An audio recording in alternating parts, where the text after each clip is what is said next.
Ela é baseada no livro da Clarice Píncola Estes, que é O Jardineiro que Tinha Fé. São contos, e eu peguei um dos contos para nós falarmos de o que não pode morrer nunca.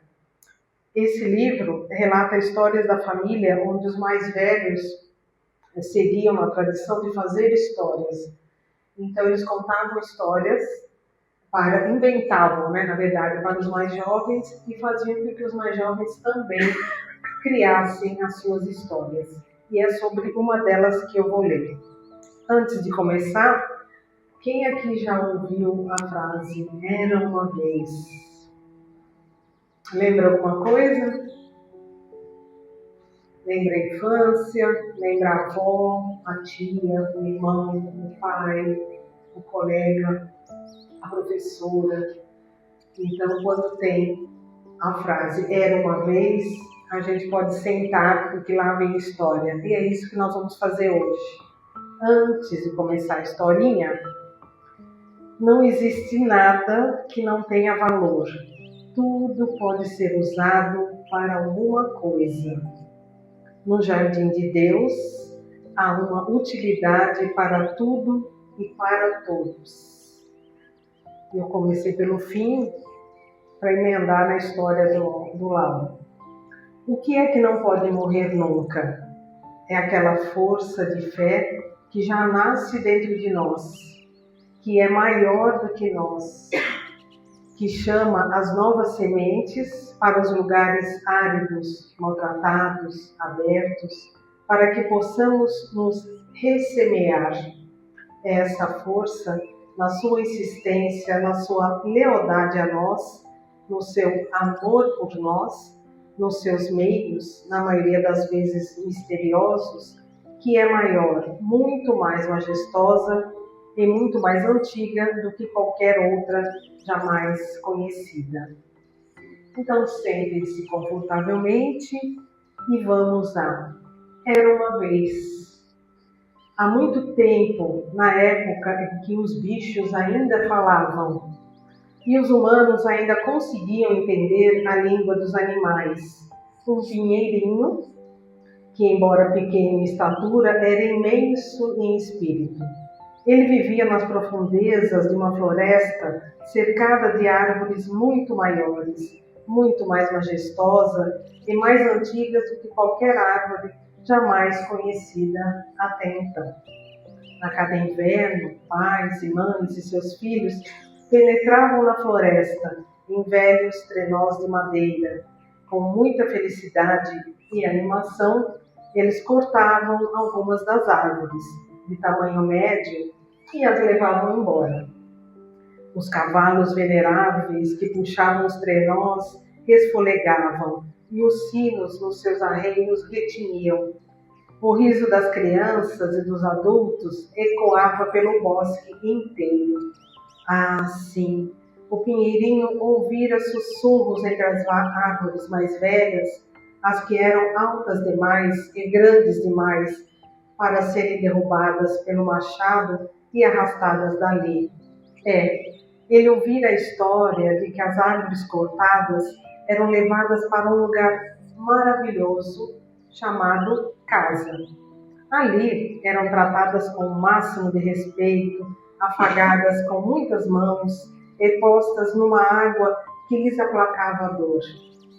Depois, ao que se dizia, uma família inteira de pessoas sorridentes se reunia ao seu redor. Elas enfeitavam a árvore com objetos pequenos e lindos, pequenos globos feitos de fita com amêndoas dentro, doces e guloseimas. Velhinhas esplêndidas eram acesas e colocadas nos galhos e ramos da árvore. Finalmente, decorada com balas, guirlandas de frutas e às vezes até enfeites de vidro e minúsculos espelhos coloridos. A árvore se tornava o convidado mais reverenciado da casa. Era de fato uma das glórias mais magníficas que se poderia um dia conceder a uma árvore. Entre as árvores mais velhas que conheciam esses assuntos, Dizia-se que essa era, para os humanos envolvidos, uma época de enorme alegria, pois lindas criancinhas vinham cantar, o fogo ardia em cada lareira e mesmo as estrelas no céu pareciam brilhar ainda mais. De acordo com a descrição das mais velhas, em toda parte, moças e rapazes podiam ser vistos apressando-se e carregando para o salão o alimento que tivessem para compartilhar com todos. As velhas usavam seus melhores aventais brancos, os velhos seus melhores ternos e chapéus pretos, e todas as mulheres usavam seus melhores vestidos. Todos os meninos usavam calças que sempre davam coceiras, e as meninas saias perfeitas para ensaiar missuras. Tudo aquilo parecia perfeitamente maravilhoso, e era com isso que o Pinheiro sonhava. Ano após ano, ele esperava que o verão passasse, que o outono chegasse e que afinal viesse a beleza do inverno. Quando sentia o frio cortante dos ventos, se alegrava. Ficava então felicíssimo no seu belo manto verde, que se enchia mais e mais a cada ano que passava. E também a cada ano no inverno os trenós vinham e cortavam as árvores novamente, enquanto as crianças gritavam e faziam bonecos de neve com formato de anjo nos grandes montes acumulados pelo vento. Apesar de Pinheirinho ser tímido, ele não conseguia se conter e a cada ano gritava com mais atrevimento: "Venham me escolher! Olhem para mim! Eu adoro crianças! Adoro essa comemoração fabulosa! Olhem para mim, por favor! Venham me escolher!" Eu tenho certeza que quando vocês passarem por uma árvore, vocês vão ver que elas estão falando com vocês. Ano após ano, porém, ninguém o escolhia. Logo, muitas árvores haviam sido retiradas da floresta ao seu redor. Agora, o parente mais próximo estava a uma boa distância. E o Pinheirinho estava bastante só, mas também em pleno sol, e assim ele foi crescendo, até ficar muito mais alto do que antes. No inverno seguinte, voltaram os cavalos puxando um trenó com o pai, a mãe e crianças risonhas. Os cavalos, impertigados, passavam direto pelo Pinheirinho, pois o pai estava avaliando um denso aglomerado de árvores mais ao longe. "Espere!" gritou uma das crianças. "Aquele ali atrás, aquele ali sozinho." E o Pinheiro começou a tremer de esperança. Isso mesmo. Cheguem mais perto. Olhem para mim. Por favor, venham me escolher." O Pinheirinho se esforçava para ficar cada vez mais reto e mais alto.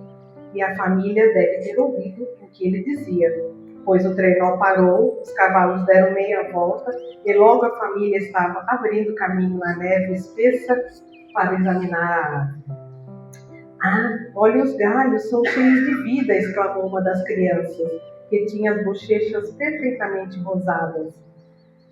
"Vejam como essa árvore está verde e vigorosa", disse a mãe. Respondeu o pai. "Essa aqui não parece nem alta nem baixa demais, mas está perfeita para nós." E o pai apanhou seu machado no trenó. Com o primeiro golpe, o Pinheiro sentiu a maior dor de toda a sua vida. Gritou a árvore, "vou cair." E nesse exato momento, ele desmaiou.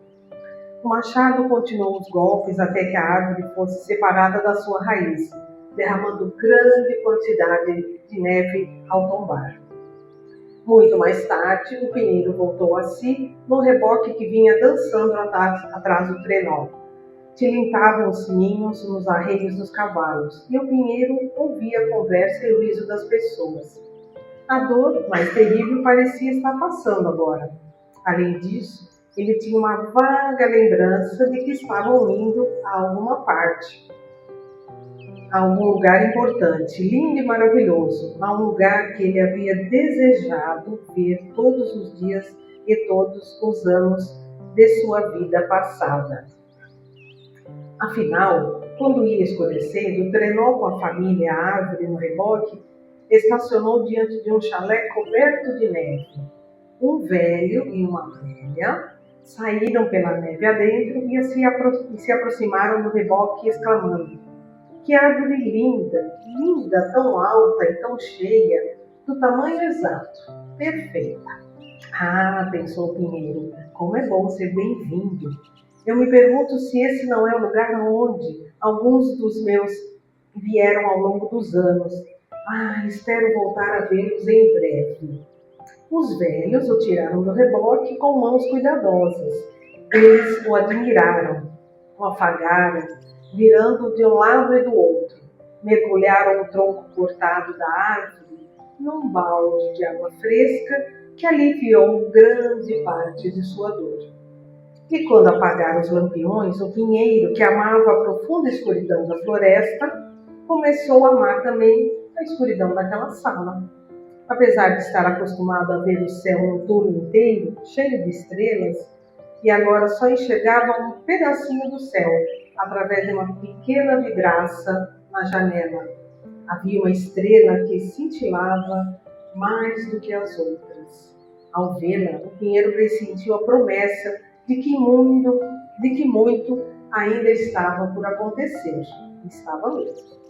Com esses pensamentos, ele, como o restante da casa, logo adormeceu num sono profundo e feliz. Bem cedo de manhã, do dia seguinte, houve muito barulho e rebuliço, com todo mundo se cumprimentando, se queixando, tagarelando. Alguém estava tirando a poeira do balde de aparas de lenha para enchê-lo ruidosamente. Os cachorros entraram latindo de alegria, seguidos pelas crianças, depois o pai, a mãe, os mais velhos e também outras crianças, trazendo muitas caixas. A árvore esperava literalmente, prendendo a respiração de tanta emoção. As pessoas tiraram as tampas das caixas e dentro dela havia enfeites de todos os formatos e tamanhos, feitos de vidros finíssimos. Havia guirlandas de frutinhas e velas com pequenos papéis coloridos em copinhos de vidro. Em toda a sua volta, a árvore foi adornada e enfeitada com esses objetos. E depois, que maravilha! Dezenas de velas foram acesas, umas após a outra, e arrumadas em círculo e espirais, até os galhos mais altos, deixando o pinheiro em glória absoluta. Isso é tudo que os mais velhos lá na floresta descreviam e muito mais, exclamou o pinheiro. Ele fez um esforço enorme para esticar ainda mais os seus galhos enquanto procurava ficar o mais bonito possível. As crianças gritavam e corriam ao redor, enquanto outros tocavam e cantavam. Que alegria! Especialmente quando uma linda criança, erguida pelo avô, colocou uma estrela de papel no ponteiro bem alto da árvore. Naquela noite que as crianças dormiram e o pinheiro cochilava, enquanto o brilho da grande estrela entrava pela janela, os mais velhos entraram furtivos na sala com presentes embrulhados em papel pardo, liso e bonito, enfeitado com retalhos de panos que eles haviam unido com uma linha colorida de bordar. No consolo da lareira puseram cavalinhos, porquinhos, patinhos e muitos enfeites, esculpidos de modo a parecer que estavam sorrindo. E todos foram feitos por mãos cheias daquele tipo de amor que deseja surpreender e agradar as criancinhas. Pela manhã, a árvore acordou sobressaltada quando as crianças entraram correndo e gritando, exclamando: olhem como a árvore está linda! E os presentes ali embaixo. E elas abriam os embrulhos e exibiam suas bonecas, os seus carrinhos, vestidos de crochê feitos à mão. Em seguida, desembrulharam carroças feitas de restos de madeiras, com rodinhas que giravam de verdade. Elas arrancaram alegre as castanhas do pinheiro e a árvore farfalhava os galhos, feliz por participar de tudo com que havia sonhado e muito mais. Mais tarde, as crianças tiravam uma soneca no tapete e os adultos também cochilavam. Até mesmo os cães e gatos estavam adormecidos a sonhar. E o pinheiro refletia sobre o seu destino incrível e sobre todos os acontecimentos do dia. Ele estava felicíssimo. No dia seguinte e no outro, a árvore continuou orgulhosa na sala, embora estivesse um pouco desarrumada, por ter todas as fitas arrancadas e porque sua estrela estava meio caída sobre um de seus olhos. Apesar disso, tudo estava em glória, mesmo quando o pinheiro viu que a maioria das crianças e dos adultos subia nos trenós e ia embora. Ora, estarão de volta hoje à noite, pensou o pinheiro. E então vou mais uma vez pôr meu tronco machucado numa água fresca e nova. Vou me decorar de novo e a festa vai recomeçar. Só que não. O pai entrou então com passos pesados e tirou todos os enfeites do pinheiro, guardando-os em caixas com camadas de enchimento de algodão. Depois tirou a árvore da água, a sacudiu com tanta força que qualquer outra coisa que pudesse estar escondida nos galhos cairia no chão. Ele deixou as guirlandas e frutinhas secas na árvore e arrastou da sala. O pinheiro, apesar de surpreso com esse tratamento grosseiro, ainda estava esperançoso. Eu me pergunto, para que sala iremos agora? Ele imaginou todo o processo jubiloso da decoração, dos presentes, das crianças, todos cantando e tudo mais, e suspirou ao pensar nisso.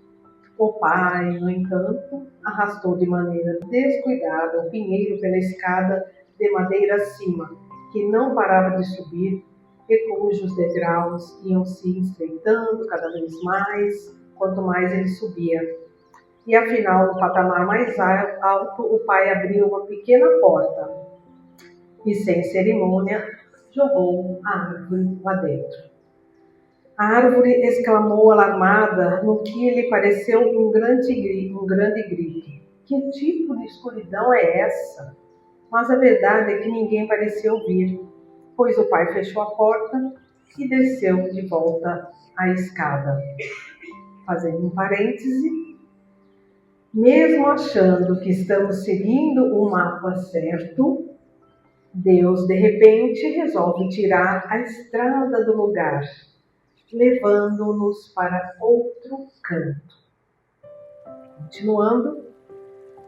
Pois é, você sabe, nesse quartinho frio do solto não havia luz a não ser por uma janelinha embaçada na lateral do telhado, através da qual brilhava aquela estrela enorme. Ai, pobre de mim, pensou o pinheirinho, tateando todos os galhos para ver se havia alguma fratura.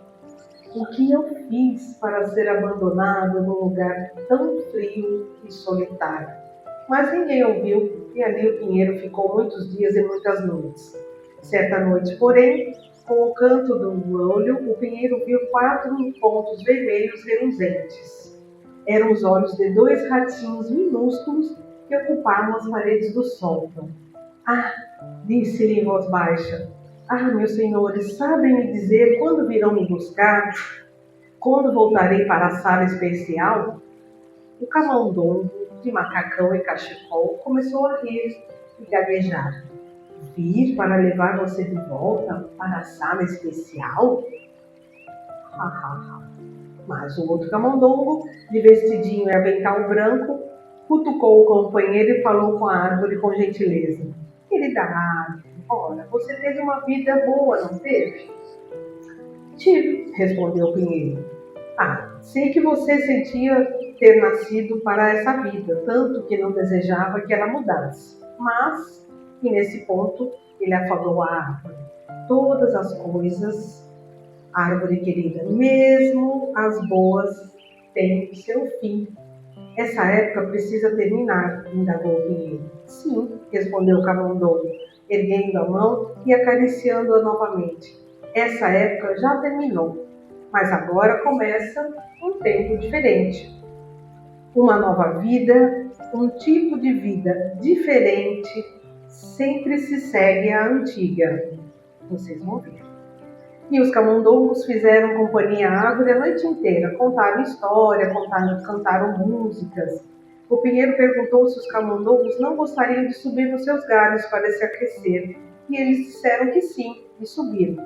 Juntos eles dormiram durante a noite escura, com a grande estrela lá fora, se aproximando cada vez mais da janela, quase como se soubesse de seus destinos e com pena lançasse sua luz ainda mais forte sobre eles.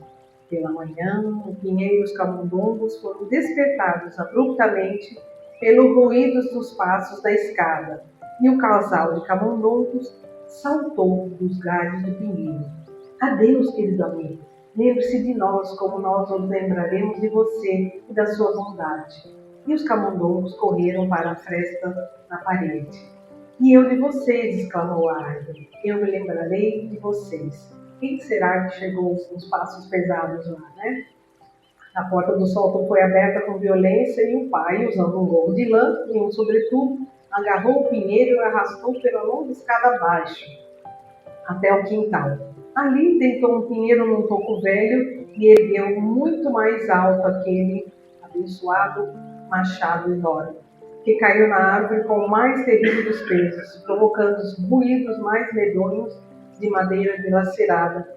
Com o primeiro golpe, a árvore achou que ia morrer com a dor, e antes do segundo, já estava inconsciente. Muito tempo depois, o pinheiro acordou novamente no canto da sala especial, e embora não se sentisse muito bem, parecia que lhe faltava apenas sua copa verde, e que seus braços estavam arrumados de um modo diferente. No entanto, viu nas poltronas diante da lareira aquele velho casal que eu havia recebido antes, que conhecera quando chegou na casa. Eram eles que haviam banhado seu ferimento com água fresca. Ali estavam eles, bem juntinhos diante do fogo. Apesar do seu estado, o pinheiro sorriu com o amor que via entre os dois. O velho levantou-se e jogou um dos braços do pinheiro no fogo. Embora de início o pinheiro resistisse e protestasse, logo compreendeu, enquanto a chama queimava cada vez mais fundo no seu coração, que aquela era uma alegre missão no mundo, dar calor para pessoas como essas. Ser aquecido de dentro para fora pelo amor e de fora para dentro pelo amor de alguém como ele é gratificante. O pinheiro ardeu então com uma força ainda maior. Eu nunca pensei que pudesse queimar com tanto brilho, que pudesse encher uma sala com tanto calor. Amo esses velhos de todo o meu coração. O pinheiro e todos nós na sua madeira e no seu cerne explodiam de alegria nas chamas. Noite após noite, o pinheiro permitia essa entrega. Era tão completa sua alegria por ser útil e ter vida desse modo, que ele queimou e queimou até não restar mais nada dele, a não ser as cinzas que jaziam no fundo da lareira. Quando estava sendo varrido da lareira pelos velhos, pensou que sua vida fora gloriosa, mais do que esperava, só que agora a nada poderia aspirar. O casal de velhos era muito cuidadoso e com suas mãos sábias varreram delicadamente cada fragmento de cinzas da lareira. Puseram as cinzas num saco macio e muito usado e o guardaram até a chegada da primavera. Quando a terra começou a se aquecer, o velho e a velha trouxeram para fora de casa o saco de cinzas, entraram pelos jardins e campos e espalharam cuidadosamente as cinzas do pinheiro por todas as videiras e também por todas as suas terras. Eles misturaram as cinzas do pinheiro ao solo. Com o tempo, quando as chuvas e o sol da primavera chegaram para ficar, as cinzas sentiram sinais de vida por baixo delas. Aqui e acolá, por baixo, através e em volta da cinza, surgiram minúsculos brotos verdes das entranhas do solo. E o pinheiro deu milhares de sorrisos e milhares de suspiros na sua felicidade por voltar a ser útil. Eu não sabia que podia virar um monte de cinzas e ainda assim voltar a produzir tanta vida nova. Que sorte enorme coube a minha vida. Cresci no isolamento da floresta, Mais tarde, que belos dias e noites de copos a tilintar, de luz de velas e cantorias eu vinha conhecer. Na minha época de solidão e carência, na mais escuras das noites, tive a amizade de estranhos, como se fôssemos uma só família, ou até mais do que isso. Mesmo quando estava sendo dilacerado pelo fogo, descobri que podia emitir luz e calor do meu próprio coração. Que sorte a minha! Fui afortunado. Ah, suspirou o pinheiro, de tudo que cresce, cai e cresce novamente, é só o amor pela vida nova, e apenas ele que dura para sempre. De tudo que cresce, cai e cresce novamente, é só o amor pela vida nova, e apenas ele que dura para sempre. Agora estou em toda parte. Está vendo como posso ir longe? Disse o pinheiro. Naquela noite, quando a grande estrela cruzava o céu noturno do universo, o pinheiro jazia sobre a terra abençoada, aninhando-se junto às raízes e sementes, para aquecê-las com suas próprias cinzas, nutrindo para sempre todas as coisas que crescem, e essas, por sua vez, nutrindo outras, que por sua vez nutriram ainda outras e outras em muitas gerações futuras. Naquela lindíssima terra da qual ele vinha e para a qual agora voltava, ele dormiu bem e teve sonhos profundos, cercado ali como um dia estivera cercado antes no meio da floresta, por aquilo que é muito maior, mais majestoso e muito mais antigo do que jamais se conheceu. Agora eu vou repetir o começo da minha palestra. Não existe nada que não tenha valor. Tudo pode ser usado para alguma coisa. No jardim de Deus há uma utilidade para tudo e para todos. E eu vou ler a segunda frase, antes que meu amigo levante a mão. O que é que não pode morrer nunca? É aquela força de fé que já nasce dentro de nós, que é maior do que nós, que chama as nossas sementes para os lugares áridos, maltratados, abertos, para que possamos nos ressemear. É essa força, na sua insistência, na sua lealdade a nós, no seu amor por nós, nos seus meios, na maioria das vezes misteriosos, que é maior, muito mais majestosa e muito mais antiga do que qualquer outra jamais conhecida. Eu me encantei demais por essa leitura. Eu acho que nunca se contou um conto aqui na frente, mas é para que vocês lembrem da força desse pinheirinho que nunca desistiu e que nós sempre temos uma outra chance e sempre serviremos para algo mais. Por mais que seja difícil algum pedaço da sua vida, saiba que ali na frente você vai conseguir ultrapassar todos os obstáculos, será útil, feliz, verde novamente. Muito obrigado pela oportunidade de compartilhar com vocês. O livro é O Jardineiro que Tinha Fé. Ele tem vários contos, é um livro de R$25, R$30 que tem disponível na internet e vale a pena.